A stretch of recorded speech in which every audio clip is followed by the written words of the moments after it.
Él ha cambiado mi lamento en alabanza. Ha ceñido mi vida con su Santo Espíritu. Ha transformado el agua en vino. Al tercer día se hicieron unas bodas en Caná de Galilea. Juan 2, 1a. Vino celestial. Él ha cambiado mi lamento en alabanza. Buenos días, los saludo hoy 21 de mayo, mes de renuevo. Ha transformado el agua en vino. Ha derramado. Todos son bienvenidos a nuestro tiempo de comunión de los domingos en la mañana. El tema general es vida después de muerte. Hay vino celestial. Hay vino celestial. En esta ocasión nos corresponde el proceso. Hay vino celestial. Hay vino celestial. Hay vino celestial. Estamos en estos 3 domingos, hoy sería el tercero, con un tema general que es vida después de muerte. Hace 15 días vimos el poder.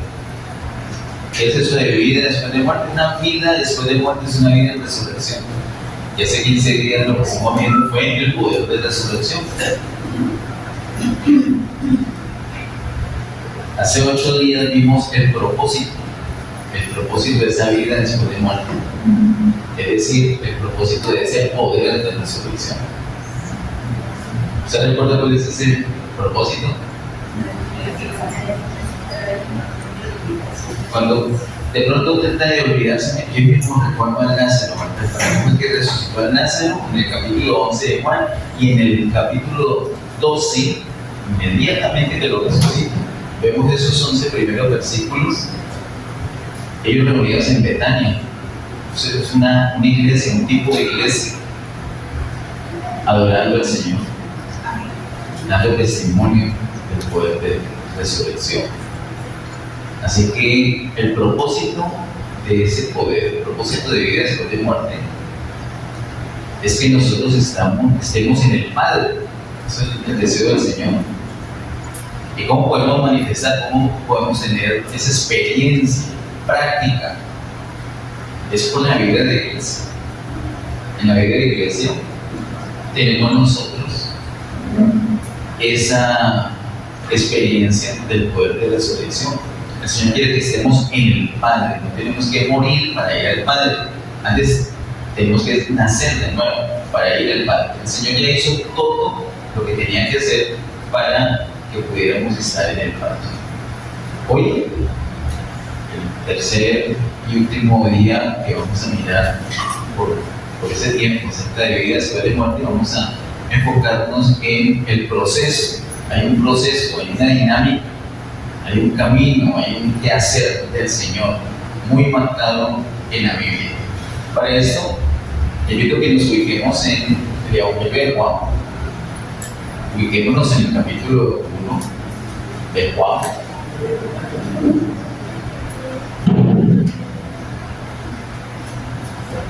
Y quiero decirles acerca de los escritos de Juan, o recordarles, porque es algo que ya hemos charlado en otras ocasiones. En el Evangelio de Juan, primordialmente, lo que vemos es la impartición de vida. El Evangelio de Juan nos cuenta cómo la vida está en Cristo y Él se hace carne, y después de morir y resucitar se imparte en los creyentes. Es como un resumen así muy rápido de Juan. Juan enfatiza entonces la impartición de vida. El mismo apóstol en sus cartas, en las 3 cartas generales que tiene, primera, segunda y tercera, son 3 cartas muy cortitas pero muy poderosas. Él habla allí acerca de la comunión de esa vida.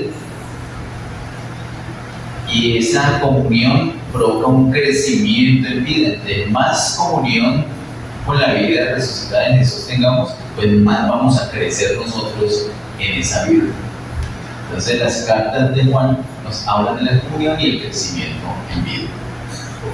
no tiene otro escrito que es Apocalipsis. En Apocalipsis vemos la consumación de todo, la perfección de esa vida. Llega a un límite, de ahí en adelante ya no hay más perfección. Se logra esa perfección en la Nueva Jerusalén. En Apocalipsis vemos la cosecha de esa vida. Él cosecha y disfruta ese fruto que ha cosechado. Entonces, esos son los escritos del apóstol Juan: el Evangelio, la impartición; las cartas, el crecimiento en vida; y Apocalipsis, la cosecha, el resultado final de esa vida y de ese crecimiento en vida. En el capítulo 1, que recientemente lo estuvimos analizando con detenimiento, nos ocupamos varios domingos para mirarlo en detalle. Quiero hacerles un recorderis, porque no solamente el proceso lo sufrió, lo experimentó el Señor Jesús, sino que todos nosotros también. El Señor Jesús fue procesado. Recuerden que Él primero tiene 4 pasos básicos principales. Primero se encarna, ¿cierto? Luego muere, después resucita y finalmente asciende. Ese es el proceso en el Señor. Y lo sabemos y debemos entenderlo, apreciarlo, admirarlo, gozarnos en eso. Pero también tenemos que saber que el Señor hace un proceso en nosotros. Es muy interesante el proceso del Señor. Pero si yo no me meto en ese proceso, entonces solamente queda aquí interesante, pero yo no lo voy a disfrutar, no me voy a beneficiar. Necesitamos que nuestros niños se beneficien, que los jóvenes se beneficien, que los ancianos todos se beneficien, que las personas que todavía no conocen al Señor lo conozcan, pero también se beneficien de ese proceso. Así que lo que vamos a charlar acerca del proceso no es enfocado en lo que experimentó el Señor Jesús, sino en nuestra experiencia. En el capítulo 1 hay unos versículos muy claves, como el verso 29. Juan capítulo 1, verso 29 dice: el siguiente día vio Juan a Jesús que venía a él y dijo: he aquí el Cordero de Dios que quita el pecado del mundo. Jesús es presentado como el Cordero de Dios que quita el pecado del mundo. Digamos que es como la parte inicial. Allí arranca el proceso para nosotros, con la redención. Cuando nos beneficiamos de ese Cordero, cuando creemos en Jesús como el Hijo de Dios, cuando entendemos que el Señor nos ama, pero que hay una barrera que es el pecado, pero para eso está el Cordero de Dios que quita el pecado del mundo. Así que ahí empieza todo, con la redención, con el perdón de nuestros pecados. Luego, un poquito más adelante, en el verso 32, encontramos: también dio Juan testimonio diciendo: vi al Espíritu que descendía del cielo como paloma y permaneció sobre él. No solamente mencionó el Cordero, sino también la paloma, hablando del Espíritu Santo. El Espíritu Santo es clave para el proceso en nuestra vida. Primero el Cordero, después la paloma. Ese es el orden, tal como está allí.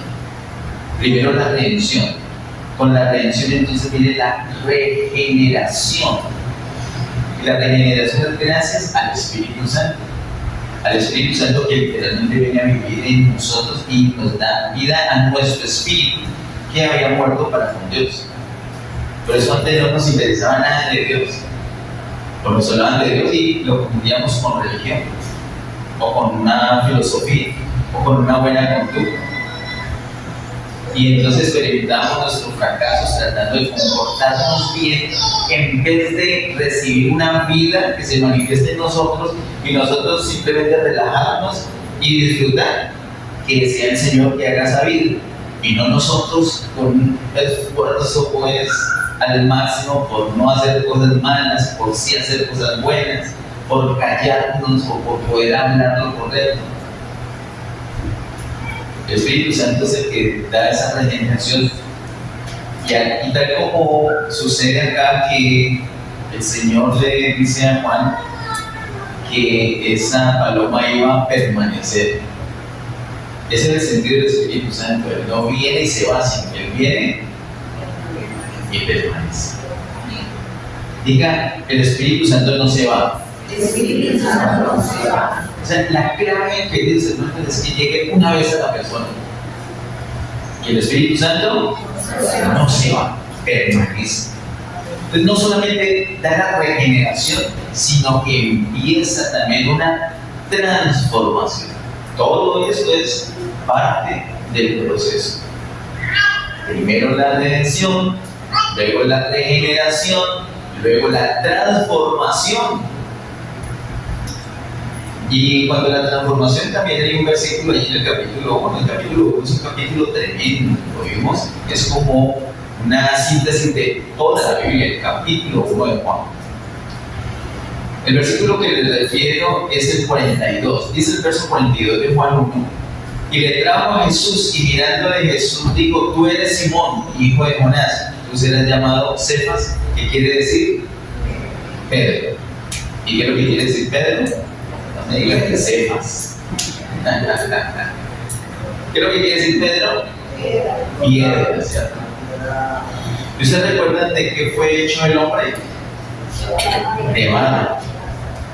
Así que ese Simón es un quebradizo hombre de barro, pero cuando experimentan esa transformación de la paloma, o sea, el Espíritu Santo permaneciendo en él, ya iba a dejar de ser ese Simón, ese hombre de barro, y se iba a convertir en Pedro, en Cefas, en una piedra. ¿Y cuál es el propósito de esa piedra? Lo vimos hace 8 días. Que esa piedra vaya al Padre. ¿Y cómo se experimenta eso? En la casa del Padre. Por eso tenemos también el verso 51 en Juan capítulo 1. Dice: y le dijo: de cierto os digo, de aquí adelante veréis el cielo abierto y los ángeles de Dios que suben y descienden sobre el Hijo del Hombre.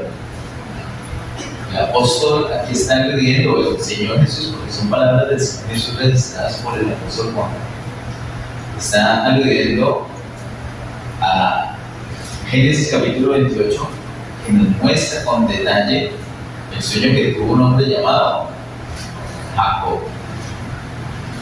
Jacob, ¿cierto? Que vio una escalera apoyada en el suelo y el otro extremo llegaba al cielo. Y él está hablando del asunto, dice: de cierto os digo, de que veréis el cielo abierto y los ángeles de Dios que suben y descienden sobre el Hijo del Hombre. Y él está diciendo, básicamente, nos está dando a entender que el Señor Jesús, el Hijo del Hombre, es esa escalera que une literalmente el cielo con la tierra, es donde tú estás, donde hay un creyente, hay un punto de contacto con el cielo. Por eso él declara cuando despierta, él está aterrorizado: yo no sabía, pero esto es casa de Dios y puerta del cielo. ¿Ustedes saben que este lugar donde estamos es casa de Dios y puerta del cielo? ¿Cuántos saben eso? Diga: casa de Dios, puerta del cielo. Ay, me alegra que nosotros podamos venir a este lugar.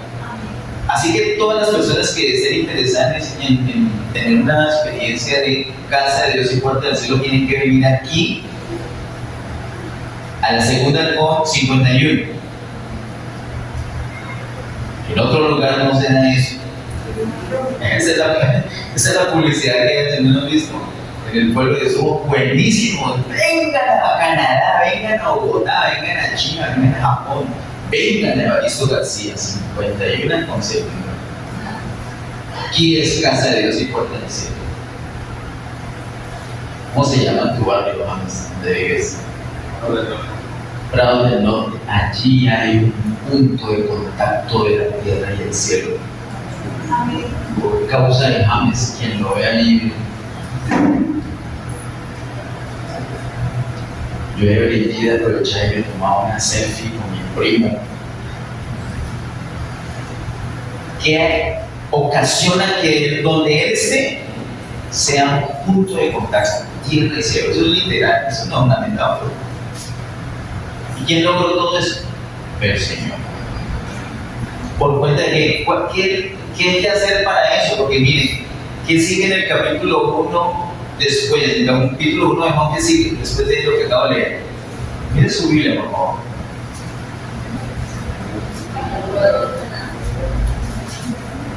¿Tu versión qué hay, Gaby?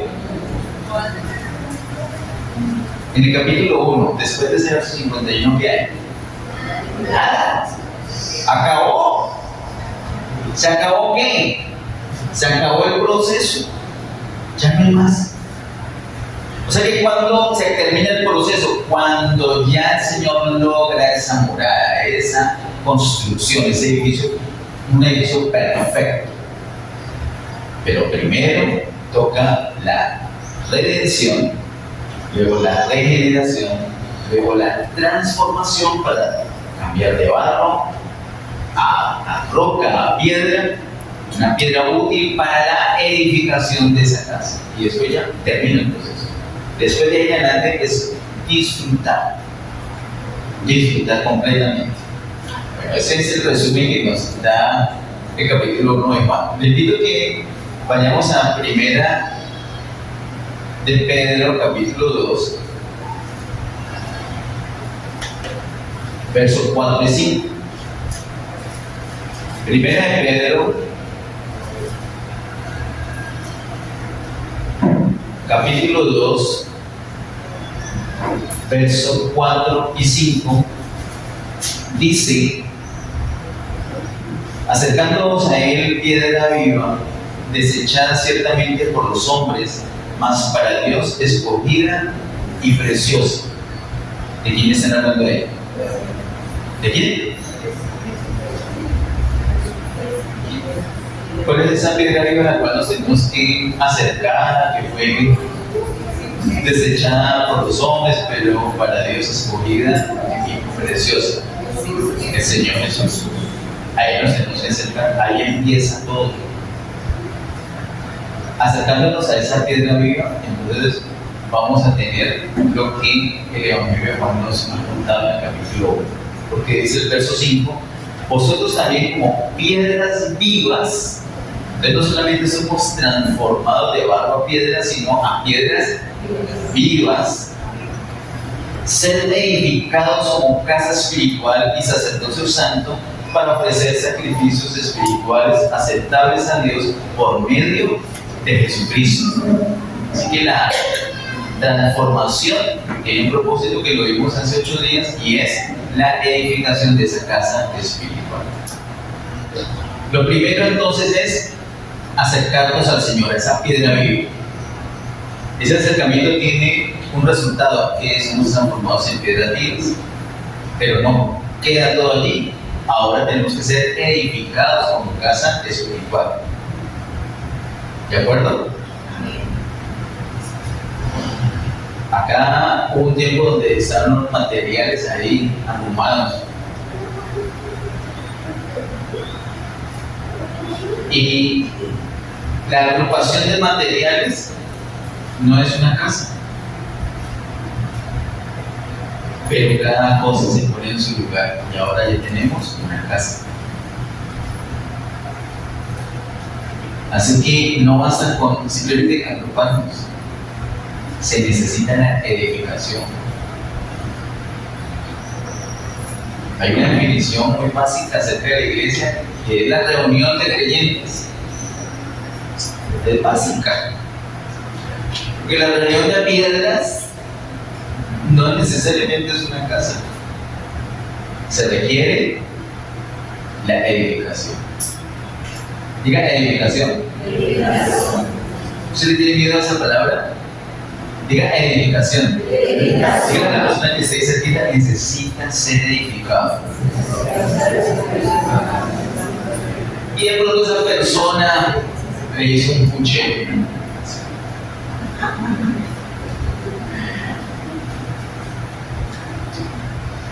Las mamás debieron aprender algo para los pucheros. Aprendieron bien a decirnos que si hacíamos así, nos quedábamos así. Entonces aprendimos a no hacer así, pero los pucheros sí nos quedaron. Si te hicieron un puchero, esa persona que hizo el puchero cree en el Señor, pero mire que la Biblia muestra que es un propósito no allí. Ya es una piedra viva, ahora necesita la edificación. Eso es lo que se necesita. La edificación es parte integral, parte fundamental del proceso del Señor. ¿Cómo se da esa edificación? Necesitamos saber cómo es que viene la edificación. Miremos por favor en 1 Corintios capítulo 3. 1 Corintios capítulo 3, verso 11 al 17. 1 Corintios capítulo 3, verso 11 al 17. Dice así: porque nadie puede poner otro fundamento que el que está puesto. ¿El cuál es? ¿Cuál es el fundamento? ¿Cuál es el fundamento para la casa? ¿Cuál es el fundamento de la edificación? Nadie puede poner otro fundamento. Eso parece tan básico, tan fácil de entender, pero por siglos he intentado poner otros fundamentos y mucha gente se ha desviado creyendo que puede existir otro fundamento distinto, pero categóricamente la Biblia dice: nadie puede poner otro fundamento que el que está puesto, el cual es Jesucristo. De ahí en adelante ya viene lo demás, ¿cierto?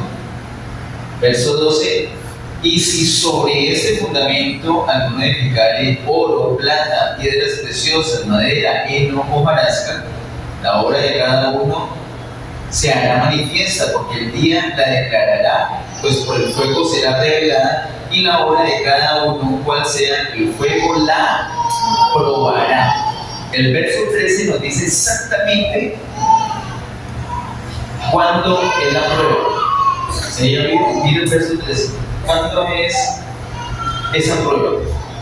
¿Qué indicio nos da ese verso 13 de cuándo es la prueba?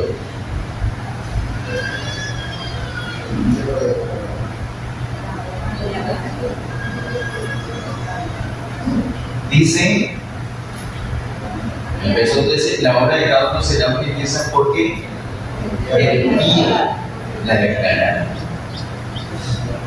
En este momento estamos de noche. Los niños no van a escuchar que es cansado. El pastor, pero ¿cómo no va a contradecir?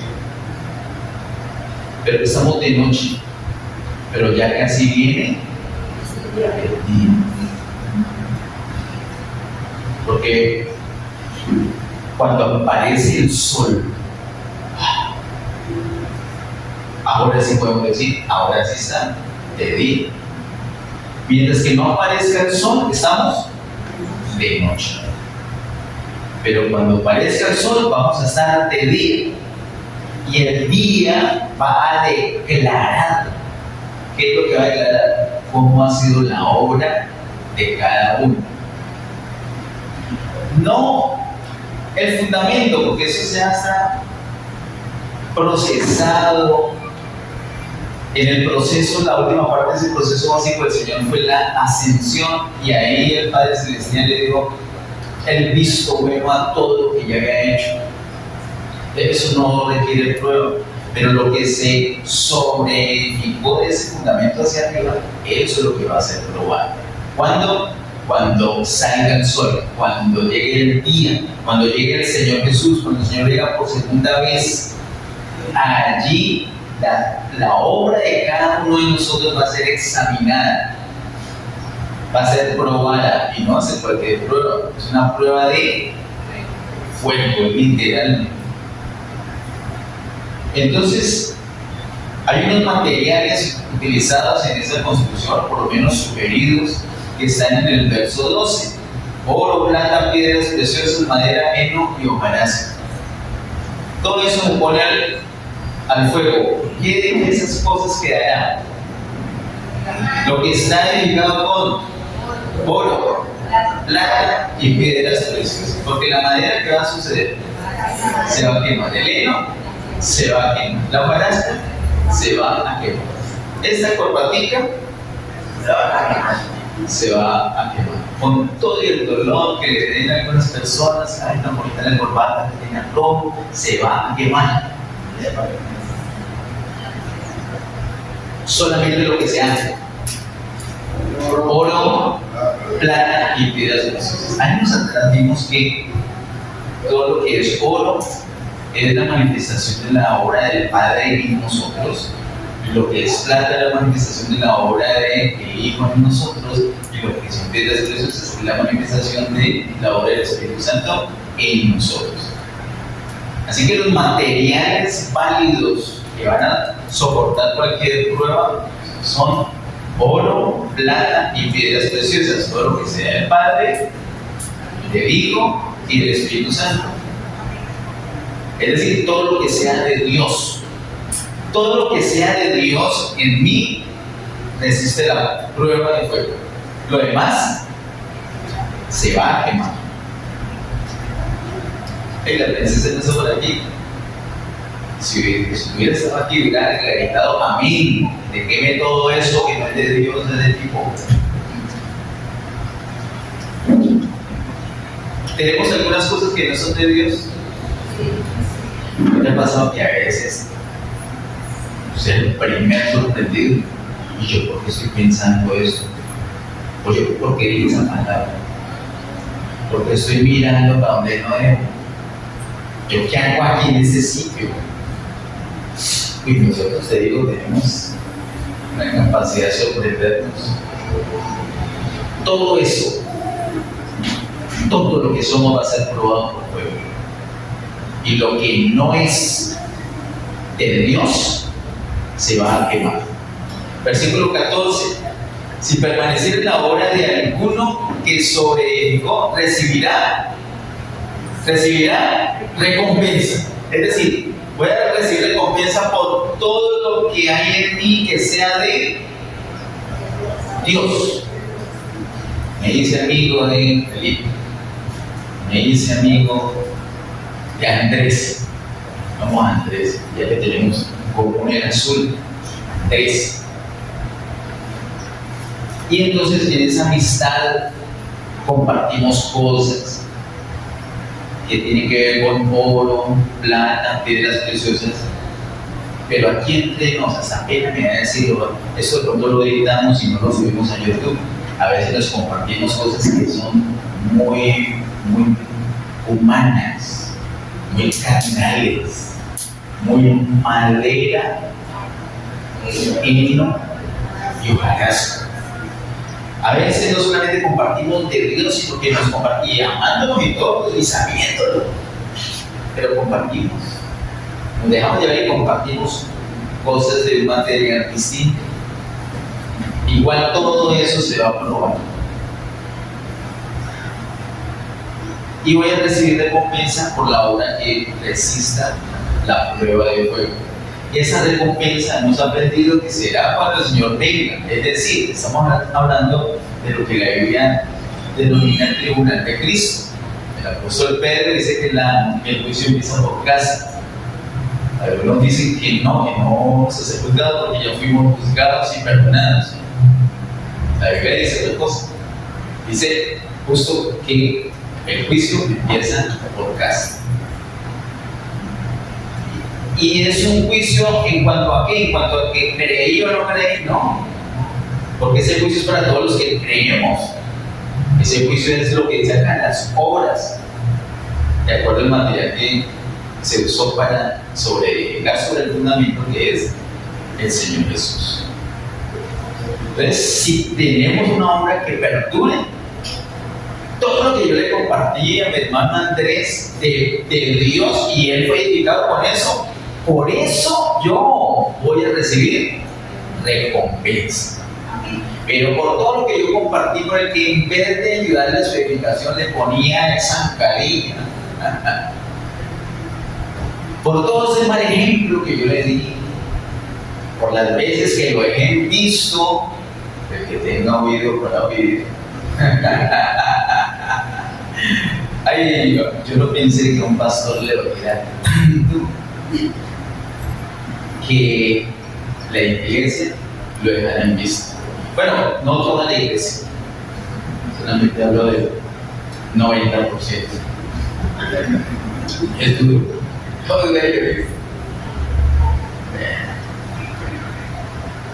Pero de esas cosas que le compartí para edificarlo, voy a decirte como decir, lo que él compartió, me compartió a mí, para edificar, él va a ser recompensado cuando el Señor venga. A cada uno va a pagar de acuerdo a su obra, sea bueno o sea malo. O sea que lo malo también me van a dar un aplauso, un abrazo, no, un castigo se va a llevar, es un castigo temporal.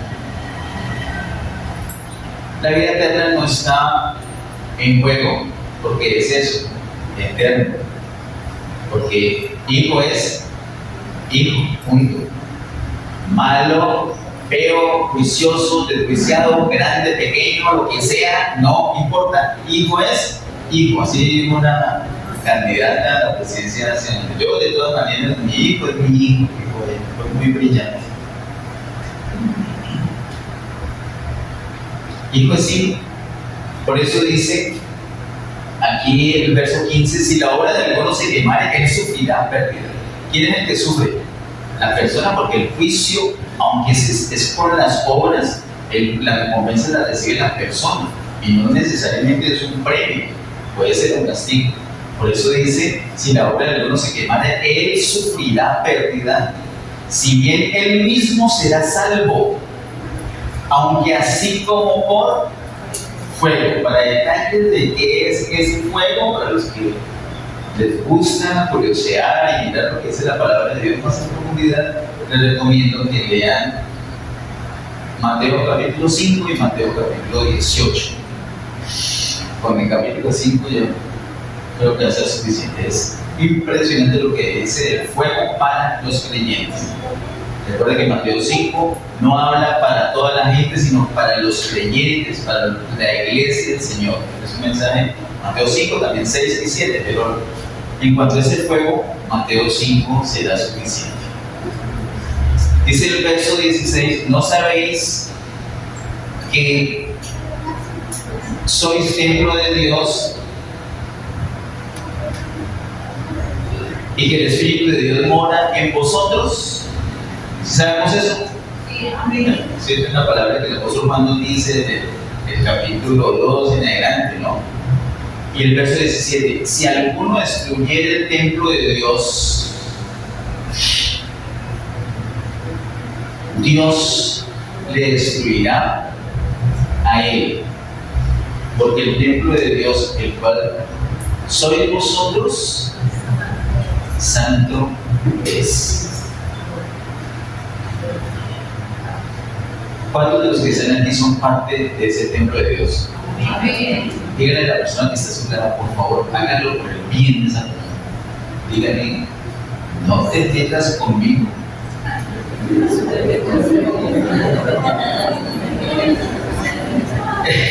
Esa no es una amenaza, ¿no? No estoy diciendo en buenos términos, es un consejo. Porque si alguien destruye lo que es el templo de Dios, ¿Dios qué va a hacer? Lo va a eso. Entonces yo voy a recibir una recompensa por todo lo que hice para la edificación de mi hermano Andrés. Pero por todas las maldades, el mal testimonio y todo, cuando chismeé, cuando hasta el equipo era re mal, no sé si es verdad. Cuando fui tropiezo para él, estoy destruyendo el templo de Dios. ¿Y qué va a hacer Dios por esos acontecimientos puntuales? Me va a destruir. ¿Qué va a hacer? ¿Qué va a usar él para destruirme? En una palabra. En una palabra que está aquí. Fuego. ¿Cómo así fuego? Mateo 5 te dice con toda claridad. Y es para realizarse lo que encontramos en la palabra. Pero es para que seamos iluminados y andemos como tenemos que andar. El castigo, pero es tan útil. A veces no aprendemos si no somos castigados, y el Señor nos castiga no por venganza, sino porque nos ama. La motivación es el amor. Así nosotros como padres castigamos a nuestros hijos no por desquitarnos. ¿O sí? La motivación tiene que ser el amor, la corrección. Les pegamos no porque los odiamos, no, sino porque dejan las notificaciones encendidas.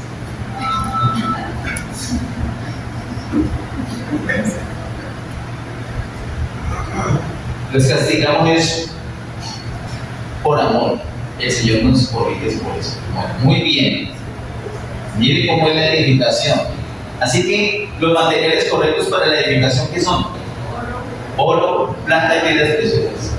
Todo lo del Padre, todo lo del Hijo y todo lo del Espíritu Santo. En una palabra, todo lo de Dios. Con Dios es que somos edificados. Eso es. ¿Cómo recibimos de Dios? Hay varias maneras, pero hay una muy clásica. Y lo dice el Señor en Juan capítulo 6, verso 63. Miremos por favor, Juan 6, 63. Juan 6, 63 dice: el Espíritu es el que da vida, la carne para nada aprovecha. Las palabras que yo os he hablado son Espíritu y son vida.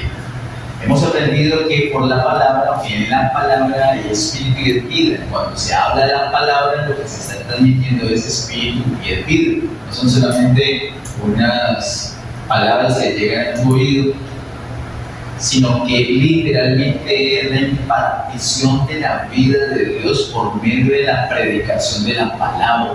Por eso es tan importante la predicación de la palabra. Por eso es que estamos haciendo ese taller de Juan, porque vamos a ir afuera a predicarles la palabra a las personas. Eso es lo que va a permitir que esas personas se acerquen a esta piedra viva y ellos sean transformados también en piedras vivas y luego sean edificados. Solamente es por la palabra, no hay otra manera. El Señor dispuso que así fuera.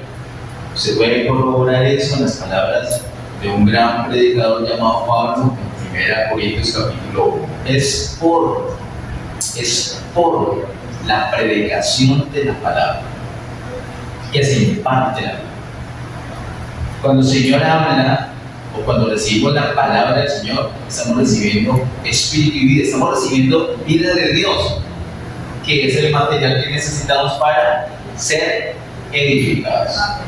Hay una advertencia muy importante en el capítulo anterior, el capítulo 5, Juan capítulo 5, versos 39 al 40, dice: escudriñad las Escrituras, porque a vosotros os parece que en ellas tenéis la vida eterna, y ellas son las que dan testimonio de mí.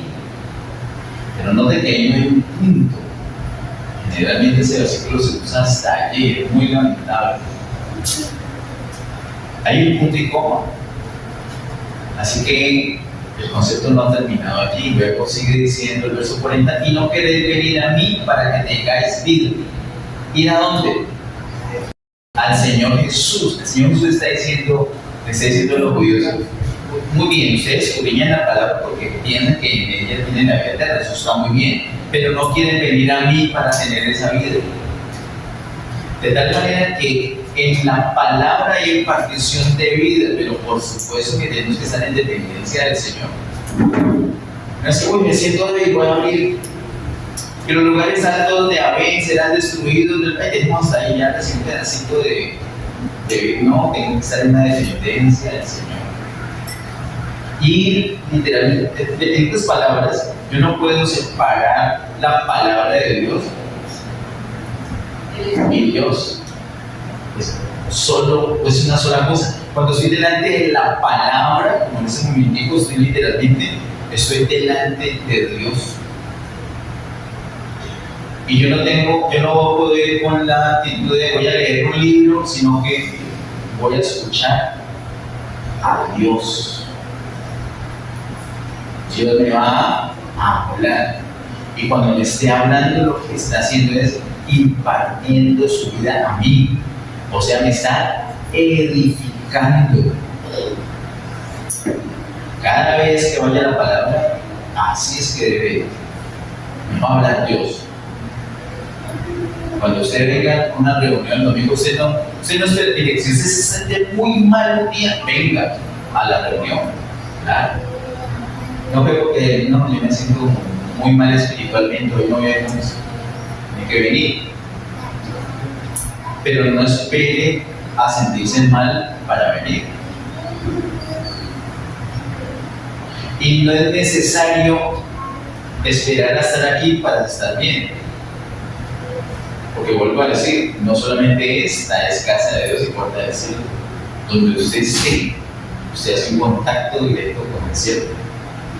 Y usted invoca el nombre del Señor allí, y el Señor acude de inmediato. De hecho, Él está allí, solo esperando que usted le invoque. Amén. En Romanos capítulo 10 dice que cuando invocamos el nombre del Señor, todas las riquezas de Cristo son transferidas a nosotros. Y entonces, de una a la casa donde estemos. Bien. Quiero ahorita hacerles como un recordés, es muy rápido el recordés que les voy a hacer, o un planteamiento del Evangelio de Juan. He enfatizado mucho en el Evangelio de Juan porque estamos empeñados en utilizar el Evangelio de Juan para compartir a las personas que todavía no conocen al Señor. Entre Juan capítulo 1 y Juan capítulo 13 podemos encontrar una sección, una primera sección. Yo a Juan lo he dividido en varias secciones, pero esta es una que les quiero plantear. Juan capítulo 1 al capítulo 13, una sección. Y Juan capítulo 14 al final, al 21, otra sección. La primera sección, del capítulo 1 al 13, enfatiza que Dios vino al hombre, que Dios se hizo carne, que el verbo se hizo carne. Dios viene al hombre. Juan capítulo 1 al 13. Pero el capítulo 14 al 21 hay otro énfasis. Esos capítulos 14 al 21 no los hemos visto tanto como los primeros 13 o como los primeros 12. Pero en su momento los vamos a tener que mirar. ¿De qué habla versos, capítulos 14, capítulo 21? Ya no habla de que Dios viene al hombre, sino que el hombre va a Dios. Lo vimos el domingo pasado, precisamente, con Juan capítulo 14, como el Señor dice, en la casa de mi Padre, muchas moradas aquí. ¿Cuál es la casa del Padre? La Biblia explica que la casa del Padre es la iglesia. Y en la casa del Padre hay muchas moradas. Ese es el concepto correcto de esas moradas. De acuerdo a Juan capítulo 14, verso 2 y verso 23. No son casitas en el cielo, eso lo sabemos. Por lo menos en Semaní lo saben. Igual lo repetiré hasta que pueda. Las moradas somos nosotros, que formamos la casa del Padre, que es la iglesia. Es un concepto que lo dice explícitamente el Señor Jesús desde Juan capítulo 2. La casa del Padre, el cuerpo de Cristo. Ese es. Él dice allí que va a preparar un lugar para que donde Él esté nosotros podamos estar. Vimos hace 8 días que Él va a estar en el Padre y quiere que nosotros estemos en el Padre. Va a preparar un lugar porque va a la cruz, y en la cruz Él elimina todos los obstáculos que no permiten que una persona vaya al Padre. El pecado, los pecados, la muerte, las enfermedades, las malas intenciones, la carne, el yo, todo eso queda aquí. Entonces ya prepara el lugar y luego dice que nos va a traer a Él mismo y Él va al Padre. Entonces literalmente lo que está haciendo es metiendo al hombre en Dios. Eso arranca en el capítulo 14 de Juan y va hasta el capítulo 21. Esas son las dos grandes partes del Evangelio de Juan. Y quiero decirles, hermanos, esas son las dos grandes partes del Evangelio. Esas son las dos grandes partes de la Biblia. Esas son las dos grandes partes del proceso de Dios. Primera parte, Dios viene al hombre. Segunda parte, el hombre va a Dios. Entonces, por eso en el capítulo 15, por ejemplo, de Juan, hay tanta insistencia de nosotros permanecer en Él y Él permanecer en nosotros. No solamente nosotros en Él y no solamente Él en nosotros, son las dos cosas. Por eso primero, los primeros 13 capítulos enfocan la venida de Dios al hombre, y en los otros capítulos del 14 al 21, la ida del hombre a Dios. Es una cohabitación.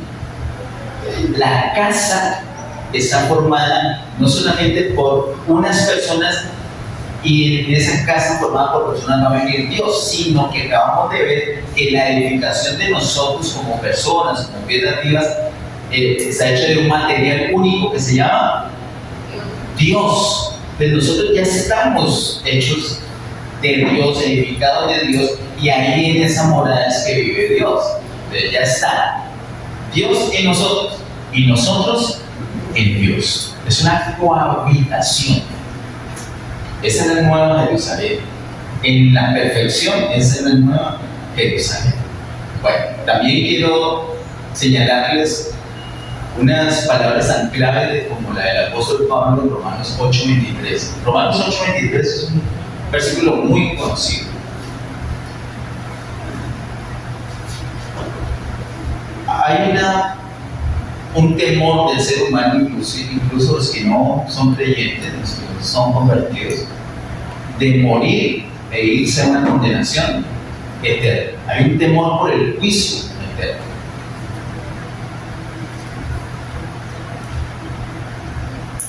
Y en Romanos 3:23 nos hablan de cuál es el enfoque del Señor. No es el mismo de nosotros. El Señor tiene más ambición en ese sentido que nosotros, porque Romanos 3:23 dice: por cuanto todos pecaron y están destituidos de la gloria de Dios. Lo que enfoca el Señor es que el pecado hizo que la gente quedara separada, destituida de la gloria de Dios. El Señor quiere que nosotros disfrutemos la gloria de Él, y el temor de nosotros no es no disfrutar la gloria de Dios, sino irnos para el agua de fuego. El enfoque de nosotros es: uy, no, por lo menos yo tengo que evitar la condenación eterna. El enfoque de Dios no es ese. El enfoque de Dios sí, evite la condenación, pero no se queda allí. El problema no es ese solamente.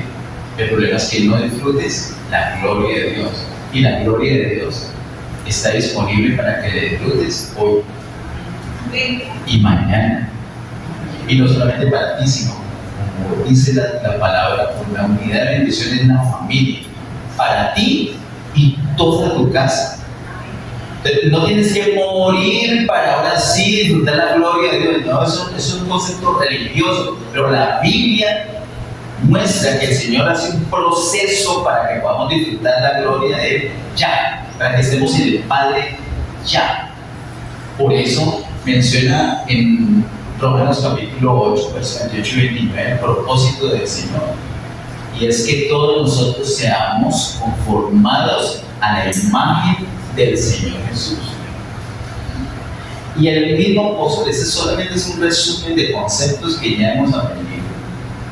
El mismo apóstol nos dice cómo es que se logra puntualmente en la vida de cada persona ese proceso, y con esto quiero terminar.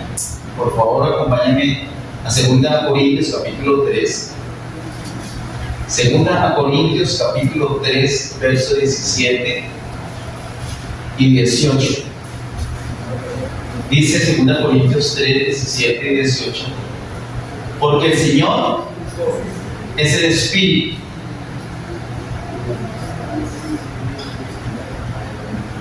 Les voy a dar un recordatorio. La Biblia no es un libro de lectura rápida. Más bien es un libro de lectura lenta, es un libro para meditar. Entonces, cuando lea un verso como el 17, no lo lea así, porque el Señor es el Espíritu y donde está el Espíritu, el Señor añade libertad. ¿Sí? Lo lea así como tan rápido, de pronto ni siquiera alcanzó a percibir la primera frase.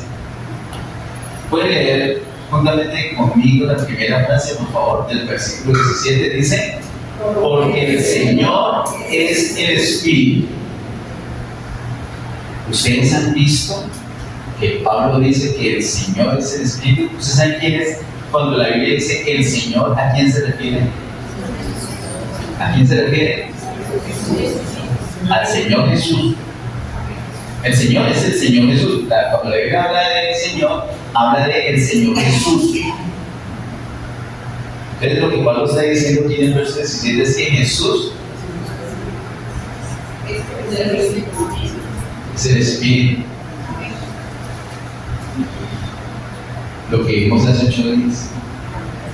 El Señor Jesús en resurrección viene a ser Espíritu vivificante, dice el apóstol Pablo en 1 Corintios 15, 45. Y por eso aquí ya en la segunda carta no tiene ningún recuerdo de decir, porque el Señor es el Espíritu. Para Pablo, para ese momento, para los apóstoles, eso es una simpleza. De pronto para nosotros, escapando de la religiosidad, es un descubrimiento maravilloso. Pero Pablo lo va diciendo así, porque el Señor es el Espíritu. Pero eso es una gran verdad. Y como Espíritu vivificante es impartido de nosotros para ese proceso. Ahora sigue diciendo, y donde está el Espíritu del Señor, allí hay libertad. Entonces no tienes que ir a Estados Unidos. O sí. O a Chile. Chile sí.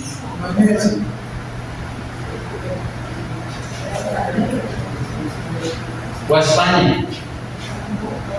No. ¿A dónde tienes que ir? Al Señor, porque dice, y donde esté el Espíritu del Señor, allí hay libertad. Ahora, ¿prohibido ir a España? ¿Prohibido ir a Chile? No. Lo que debería ser prohibido para nosotros es no ir al Señor. Prohibido no ir, hay que ir al Señor a experimentar esa libertad y no cambiar al Señor por nada. Cuando cambiamos al Señor por otra cosa, por un país, o por dinero, o por una posición, estamos siendo afectados por un espíritu anticristo. El espíritu anticristo cambia a Cristo por cualquier otra cosa. Y lo mejor para combatir el espíritu anticristo es saber que Jesucristo basta. Amén.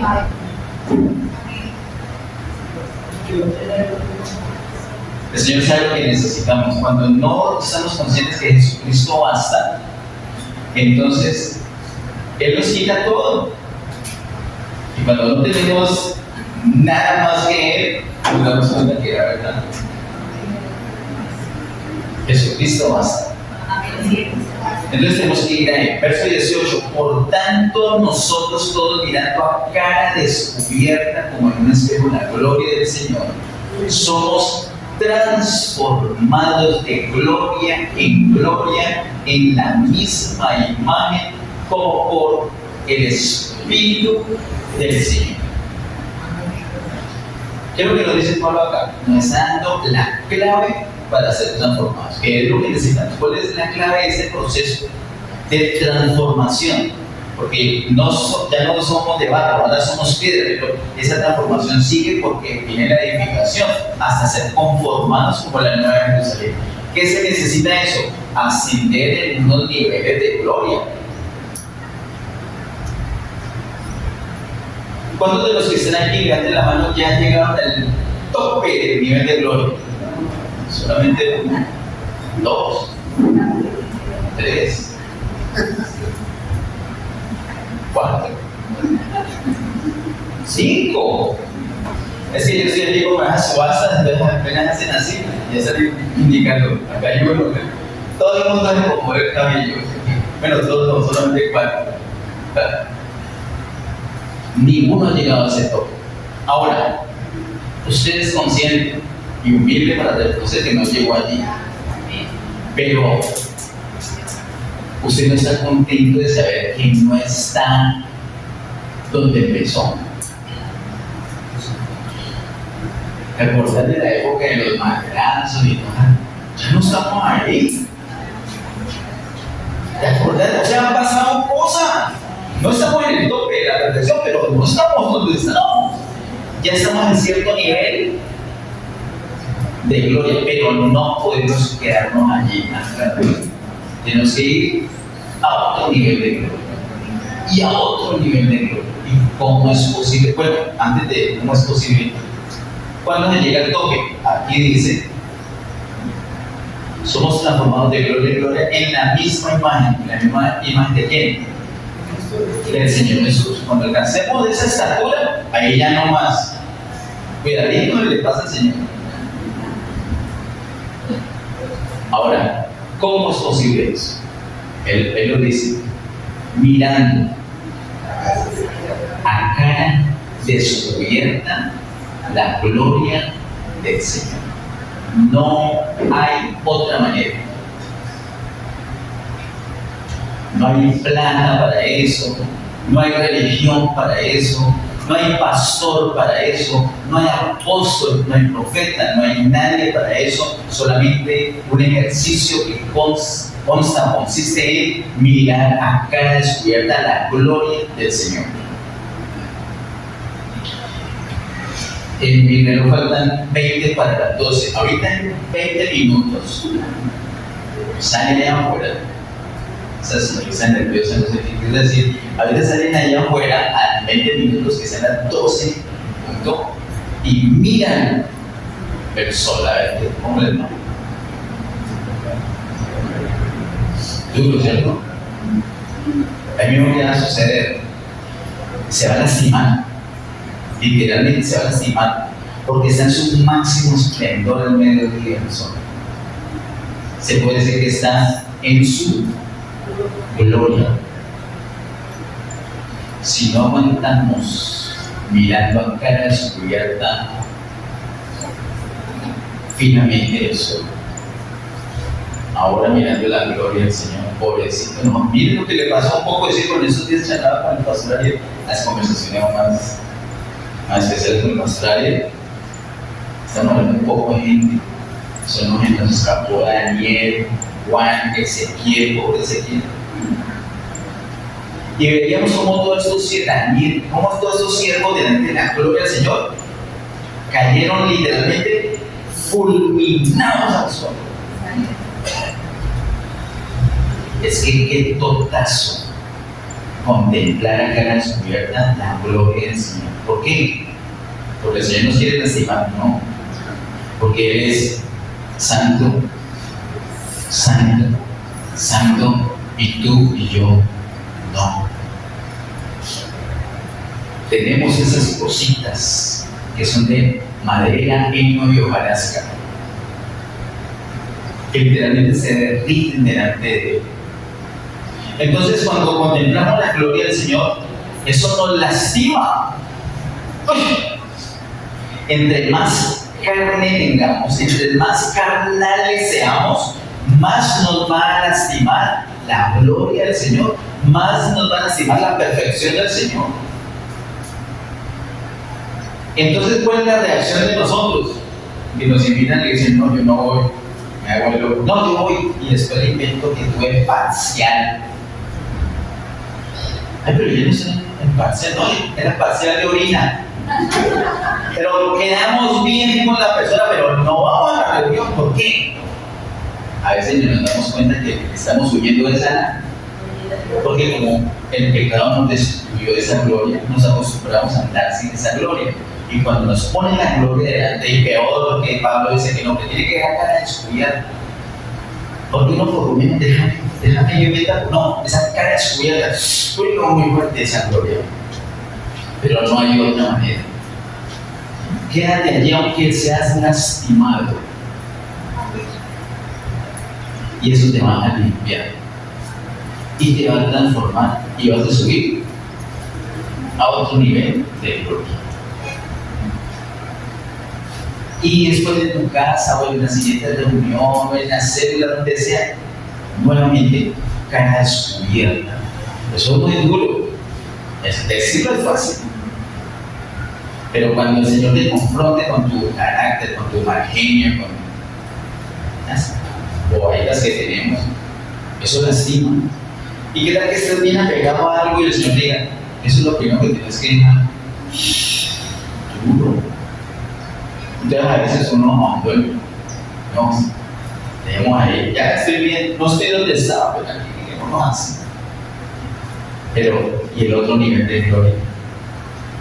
Porque tenemos que ser transformados hasta ese tope, hasta la imagen del Señor Jesús. Y si no lo vamos a hacer ahorita en esta dispensación, lo seremos en la siguiente dispensación, pero pasando, como acabamos de ver, por fuego. ¿Es mismo lo mismo? Nos ponemos en pie y pidamos al Señor que nos ayude. Que nos ayude en el valor de ir hasta el fin en ese proceso, de mirar a cara descubierta la gloria del Señor. Hay cosas que nos ponemos en el rostro, es un reflejo, un reflejo. Hasta la religión ponemos, a veces hasta el ministerio, o una disculpa, o el trabajo, o la familia. Tiene que ser a cara descubierta. Levante por lo menos una de sus manos bien al cielo. Dígame, Señor Padre, en el nombre de Jesús, reconozco mi necesidad. Gracias por todo lo que has hecho, gracias porque tú has pasado por un proceso y yo estoy en ese proceso. Perfecciona esta obra que estás haciendo, Señor. Perfecciona esta obra. Gracias por lo que has hecho. Gracias por la edificación, pero soy consciente que hay otros niveles de gloria y yo quiero avanzar de acuerdo a tu deseo. Ten misericordia de mí. Me presento hoy delante de ti, me presento juntamente con mi casa delante de ti, orando por tu misericordia, por tu bendición, Señor, que me ayudes por tu Espíritu Santo a buscarte, a permanecer, a mirar a cara descubierta tu gloria. Cuando sea lastimado, sé que será por mi bien, pero quiero perseverar hasta el final. Ayúdame, Señor, en este proceso. Yo soy tuyo y vivo para ti. Señor, te doy toda gloria, honra y honor por siempre. En el nombre de Jesús. Amén. Que Dios te bendiga.